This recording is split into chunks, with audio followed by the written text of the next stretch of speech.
Pertama kali sejak perang, Ukraina menembakkan rudal jarak jauh yang disediakan oleh AS ke Rusia, meskipun ada ancaman balasan dari Moskow. Serangan itu menghantam fasilitas penyimpanan amunisi di dekat kota Karachev, memicu respons keras Vladimir Putin yang amat sensi dengan keterlibatan NATO di sekitar wilayahnya. Secara bersamaan, Putin menandatangani dekret yang mengesahkan doktrin nuklir terbaru Moskow. Pertanyaannya, benarkah ancaman nuklir Rusia menjadi harga yang harus dibayar Volodymyr Zelensky kali ini?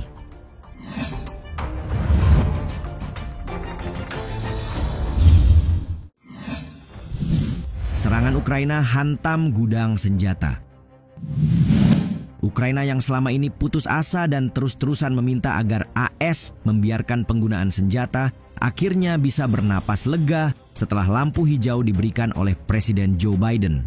Seolah menemukan oasis di gurun pasir, Zelensky langsung menyerang ke wilayah Rusia, di mana fasilitas penting berupa gudang senjata menjadi sasarannya. Sebagaimana Reuters melaporkan, Ukraina menggunakan rudal Army Tactical Missile System (AS) untuk menyerang wilayah Rusia pada Selasa 19 November, memanfaatkan izin yang baru diberikan oleh pemerintahan Presiden AS Joe Biden yang akan berakhir pada hari ke-1000 perang. Sekaligus ini menjadi serangan pertama oleh Ukraina menggunakan senjata jarak jauh buatan NATO. Lalu, seperti apa tanggapan masing-masing pihak? Ukraina selaku pihak yang melancarkan serangan, mengakui serangannya sukses menyasar depot senjata sekitar 110 km di dalam Rusia dan menyebabkan ledakan sekunder setelahnya. Militer Ukraina tidak secara terbuka menyebutkan senjata yang digunakan, tetapi sumber pemerintah dan seorang pejabat AS mengonfirmasi bahwa mereka telah menggunakan rudal jarak jauh Army Tactical Missile System. Di sisi lain, Rusia mengatakan pasukannya menembak jatuh 5 dari 6 rudal yang ditembakkan ke fasilitas militer di wilayah Bryansk. Puing-puing salah satunya mengenai fasilitas tersebut memicu kebakaran yang segera dipadamkan dan tidak menimbulkan korban atau kerusakan. Adapun pejabat yang mewakili kubu Amerika mengatakan Rusia mencegat 2 dari 8 rudal dan serangan itu dilakukan di titik pasokan amunisi.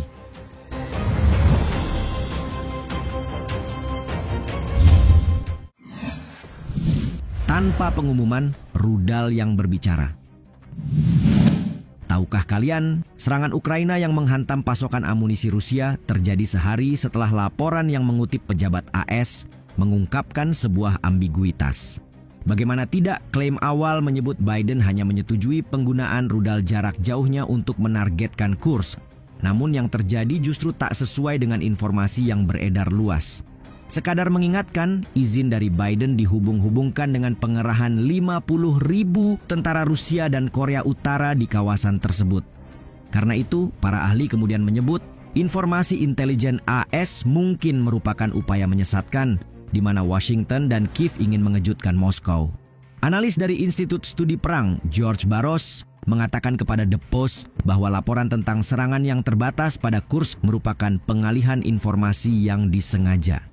Dalam kasus ini, kami mengejutkan Rusia dengan serangan semacam ini, yang merupakan hal yang cerdas dan hal semacam itu Anda tahu, seharusnya dilakukan oleh negara adik kuasa seperti Amerika Serikat. Katanya menambahkan, meski pernyataan semacam ini terbatas pada kemungkinan, Presiden Zelensky membuka lebih banyak peluang ketika ia tampak mengonfirmasi pentingnya strategi seperti ini.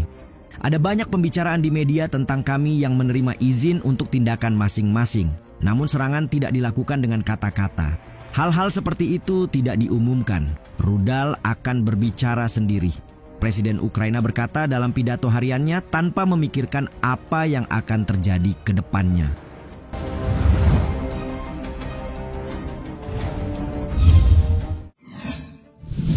Spesifikasi senjata yang digunakan. Sehari setelah izin diberikan, Ukraina langsung menembakkan rudal jarak jauh ke wilayah Bryansk yang menyasar sebuah fasilitas militer menggunakan senjata Army Tactical Missile System.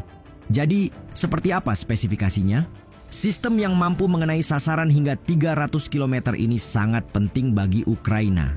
Sebab rudal jarak jauh ini juga dapat digunakan untuk mempertahankan diri dari serangan dengan menargetkan posisi Rusia termasuk pangkalan militer, infrastruktur, dan penyimpanan amunisi. Rudal jenis ini juga dilengkapi hulu ledak fragmentasi kelas WDU-18 yang memiliki berat sebesar 500 pon atau 226 kg. Mengutip BBC, rudal ATACMS ditembakkan dari sistem roket peluncur ganda MLRS M270 yang beroda atau HIMARS M142, di mana setiap rudalnya dihargai sekitar $1,5 juta atau sekitar 23,9 miliar rupiah. Dibuat oleh produsen pertahanan Lockheed Martin, rudal jarak jauh ini didorong oleh propelan roket padat dan mengikuti jalur balistik ke atmosfer sebelum jatuh kembali dengan kecepatan dan sudut tinggi sehingga sulit dicegat. Sistem ini pun dapat dikonfigurasi untuk membawa dua jenis hulu ledak yang berbeda.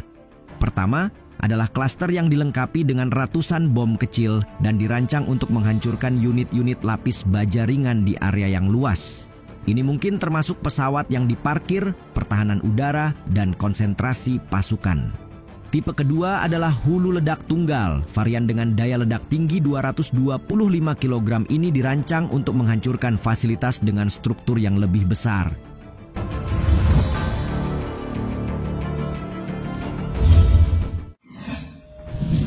Putin teken doktrin nuklir. Mengetahui Ukraina boleh menggunakan senjata AS, Presiden Rusia Vladimir Putin langsung menandatangani dekrit yang mengesahkan doktrin nuklir terbaru Moskow pada Selasa 19 November 2024.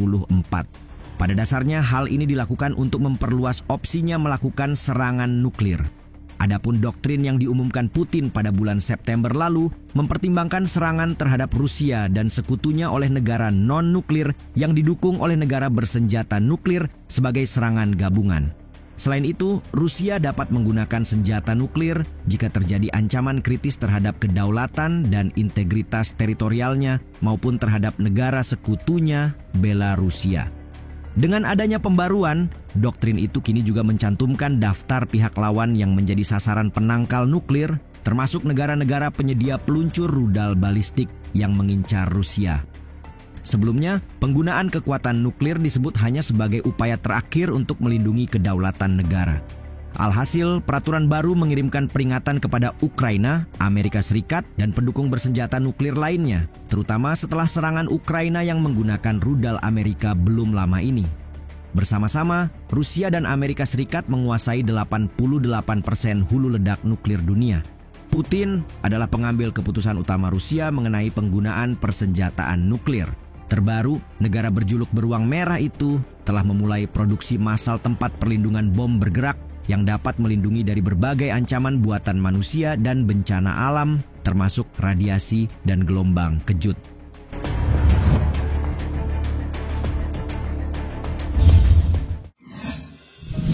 Tensi perang kian meningkat. Washington menolak untuk mengizinkan serangan terhadap wilayah Rusia dengan rudal jarak jauh karena khawatir hal itu akan meningkatkan perang. Tetapi karena AS mengubah pendiriannya, bukankah ini menjadi awal dari bencana yang lebih besar? Apalagi Rusia telah merespons dan berjanji untuk bereaksi sebagaimana mestinya. Menteri Luar Negeri Rusia Sergei Lavrov mengatakan pada momen KTT G20 di Brasil bahwa penggunaan ATACMS merupakan sinyal yang jelas bahwa Barat ingin meningkatkan konflik.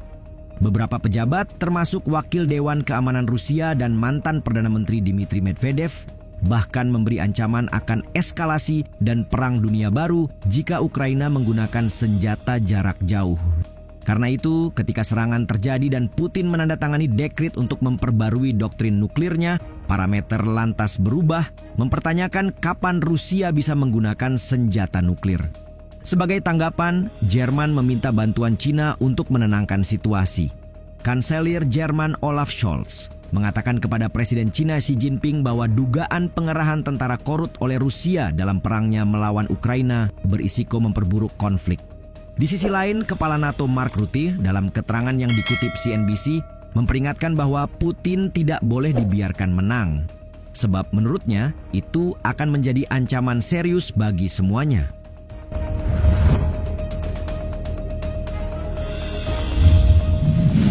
Dua kubu berseteru dengan kekuatan masing-masing telah memasuki masa paling kritis sejak perang dimulai tahun 2022. Menurut kalian, akankah Putin siap untuk peluncuran senjata nuklirnya?